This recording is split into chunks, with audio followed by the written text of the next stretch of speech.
தொகுதி அதிமுக வேட்பாளர் பாக்யராஜை ஆதரித்து திண்டிவனத்தில் முன்னாள் அமைச்சர் சி வி சண்முகம் இறுதிக்கட்ட வாக்கு சேகரிப்பில் ஈடுபட்டிருக்கிறார். அந்த காட்சிகள்.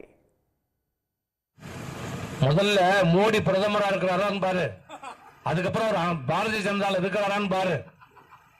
ஆனா அவங்களுக்கே தெரிஞ்சு ஒரு நமக்கு தெரியும், ஒருத்தனுக்கு இறுதி காலம் வருதுன்னா அவனுக்கு தெரியும், உள் மனசு சொல்லும். நமக்கு நேரம் நெருங்கி போச்சு, நான் உள் மனசு சொல்லுவேன், எல்லாருமே சொல்லுவாங்க. அவருக்கு தெரிஞ்சு போச்சு, அதான் அவர் அது மாதிரி எழுதி வச்சுட்டாரு, நல்லா சொன்னாரு.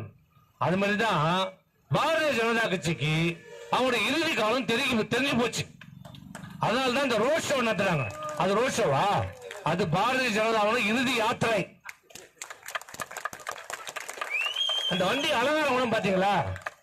அந்த பாரதிய மோடி வந்த அலங்கார வண்டியை பாத்தீங்களா? அமித்ஷா வந்த வண்டியை பாத்தீங்களா? நம்ம ஊர்ல டெட் பாடி எடுத்து போவாங்களே, நல்லா கூந்து பாருங்க, நல்லா பாருங்க. அந்த வண்டி ஃபுல்லா பூ அலங்காரம். இந்த தொண்டர்கள் இருக்கிற வரை இந்த அனைத்து இந்திய அண்ணா திராவிட முன்னேற்ற நீ இல்ல 10 மோடிக்கு அப்புறம் வந்தாலும் இந்த அனைத்து இந்திய அண்ணா திராவிட முன்னேற்ற ஆட்டவோ அசைக்க முடியாது. உன் ஜம்பலம் எவ்வளவு நாளைக்கு? 4 போலீஸும் கூட துப்பாக்கி வச்சு நிக்கிற வரைக்கும் தான் உன் ஜம்பலம். நாங்க துப்பாக்கி இல்லாமே பேசுவோம். உனக்கு துப்பாக்கி வச்ச போலீஸ் இருந்தா தான் பேசுவோம். மத்தியில் ஆட்சி அதிகாரம் இருந்தா தான் நீ பேசுவ.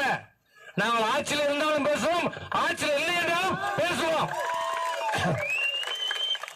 உடனுக்குடன் செய்திகளை தெரிந்து கொள்ள சன் நியூஸ் பெல் ஐகானை கிளிக் பண்ணுங்க.